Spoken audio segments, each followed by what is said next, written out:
جی دوستو، آپ دیکھ رہے ہیں کلائڈوسکوپ۔ گزشتہ روز 18 اکتوبر کو بھارت میں انٹرپول کا 90th جنرل اسمبلی کا اجلاس شروع ہوا۔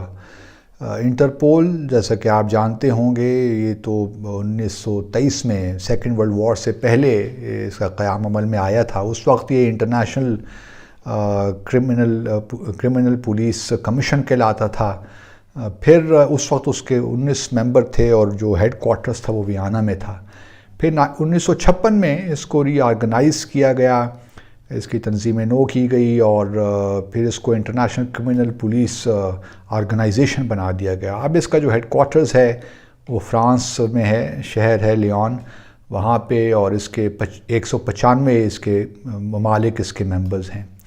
اس کا مینڈیٹ وہی ہے کہ ٹرانس نیشنل جو آرگنائز کرائمز ہیں، جو کرمنلز ہیں، چاہے وہ ٹیررزم کے حوالے سے ہو یا ڈرگ ٹریفکنگ کے ہو یا کہ اور کوئی بھی کرائم کیا ہو، تو آج کل جو لوگ ہیں وہ دوسرے ممالک میں جا کے پناہ لے لیتے ہیں اور اسائلم لے لیتے ہیں اور بہت سے گھپلے ہوتے ہیں جیسا کہ آپ جانتے ہیں۔ تو یہ ہر ملک کی پولیس کے درمیان ایک ذریعہ ہے کوآرڈینیشن اور کوآپریشن کا۔ پھر ایک کیپیسٹی بلڈنگ میں بھی کام کرتے ہیں۔ تو انٹرپول ایک بڑا اہم ادارہ ہے، اور خاص طور پہ جو ہماری گلوبلائزیشن آگے بڑھ رہی ہے، دنیا انٹیگریٹ کر رہی ہے، تو ان کے رول میں بھی اضافہ، اور ساتھ ساتھ جس طرح ٹرانس نیشنل آرگنائز کرائمز میں اضافہ ہو رہا ہے، تو اس کے حوالے سے انٹرپول ایک بڑا اہم کردار ادا کرتا ہے۔ تو جو بھارت میں شروع ہوا کل اجلاس، اس سے بھارت کے وزیر اعظم نریندر مودی نے خطاب کیا، اور اپنے خطاب میں انہوں نے ایک بڑی دلچسپ بات کی اور ٹھیک بات کی میرے خیال میں۔ انہوں نے یہی کہا کہ جو انٹرپول کے پاس پینڈنگ ریڈ کارنر نوٹسز ہیں ان کو ایکسپیڈائٹ کیا جائے۔ بہت سے نوٹسز کی ریکویسٹ بھارت نے بھی کر رکھی ہے۔ انہوں نے نام تو نہیں لیے کون سے انڈیویجول، لیکن انہوں نے ایک جنرل بات کی، اور ساتھ میں یہ بھی کہا کہ جو ہے سیف ہیونز کسی کے لیے نہیں ہونی چاہیے۔ ٹیررسٹ کے لیے اگر جو ہیں ڈرگ کارٹیلز ہیں، اسی طرح پوچنگ گینگز ہیں، اور آرگنائزڈ کرمنلز کے جو مختلف ملکوں میں جا کر سیف ہیونز کو مل جاتی ہیں، تو یہ نہیں ہونا چاہیے۔ میں سمجھ سکتا ہوں، میں بالکل پرائم منسٹر مودی کی اس بات سے اتفاق کرتا ہوں، کون نہیں کرے گا؟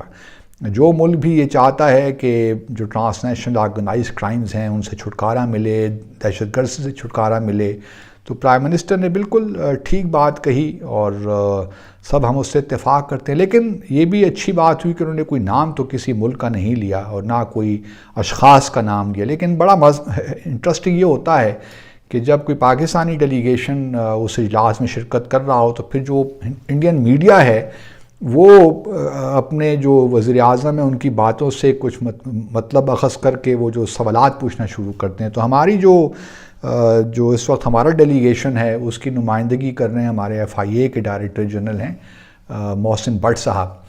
تو وہ جب پرائم منسٹر یہ پلینری ختم ہوئی، اسٹیٹمنٹ ہو گئی پرائم منسٹر کی، تو اس کے بعد پھر میڈیا نے ہمارے جو ہے محسن بٹ صاحب ان پہ ایک لحاظ سے حملہ ہی کر دیا اور پوچھنا شروع کر دیا کہ جی حافظ سعید بٹ صاحب کہاں، حافظ محمد سعید کہاں ہیں، اور داؤد ابراہیم کہاں ہیں۔ اس قسم کے لایعنی سوالات پوچھنا شروع ہو جاتے ہیں کہ ان کو تو اور مجھے یہ بات اطمینان ہے کہ محسن بٹ صاحب نے اپنا کمپوزر رکھا، کسی بات کا کوئی جواب نہیں دیا، کیونکہ یہ موقع ہوتا نہیں ہے۔ ایک تو یہ جنرل اسمبلی ہو رہی ہے، یہ کوئی بائلیٹرل میٹنگ بھی نہیں ہے کہ، اور بھارت کے میڈیا کو بھی تھوڑا سا چاہیے کہ چیزوں کی نزاکت کو دیکھے، لیکن وہ کوئی موقع ہاتھ سے جانے نہیں دیتے پاکستان کو امبیرس کرنے کا۔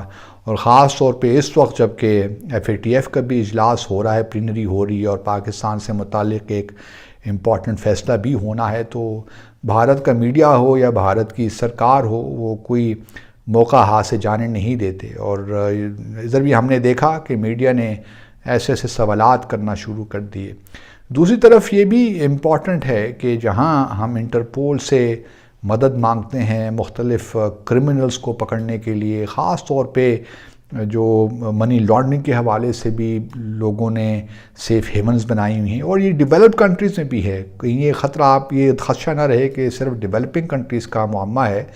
بعض اوقات بلکہ بہت سے معاملات ایسے بھی ہیں جس میں بھارت کے اندر بھی جو کوئی کرمنلز ہیں، چاہے وہ کسی بھی جرم میں ہوں، انہوں نے باہر اپنے ایسٹس ڈیولپ کر لیے ہیں، چاہے وہ برطانیہ خاص طور پہ اس ضمن مینشن کیا جاتا ہے کہ، اور برطانیہ از نون، لنڈن تو جگہ ہی ہے، چاہے وہ رشینز ہوں، انڈینز ہوں، ایون پاکستانیز ہوں، بہت سے لوگ وہاں جا کر پناہ بھی لیتے ہیں، وہاں رہتے بھی ہیں، اپنے ایسٹس بلڈ کرتے ہیں۔ تو انٹرپول کے لیے بہرحال ایک بہت بڑا چیلنج تو ہے کہ کس طرح ان کرمنلز کو جو ہے جسٹس ہے وہ، یا ان کو پکڑیں اور پھر ان کے خلاف قانونی چارہ جوئی ہو۔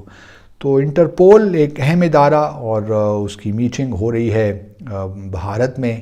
تو لیٹس ہوپ کہ ایک جو انٹرپول کا جو مینڈیٹ ہے اس کو اس سے تقویت ملے گی، اور یہ کوئی بائی لیٹرل ایشو تو ہے نہیں پاکستان اور بھارت کے درمیان، تو اس لیے ہم امید کرتے ہیں کہ جو بھارت میں اجلاس ہو رہا ہے یہ بھی صحیح معنوں میں اپنا کام کر پائے گا، اور جو بھارت میڈیا کی ایک کوشش رہتی ہے کہ اس کو ہر بائی لیٹرل ایشو کو اٹھایا جائے ان معاملات میں، تو وہ نہیں ہوگا۔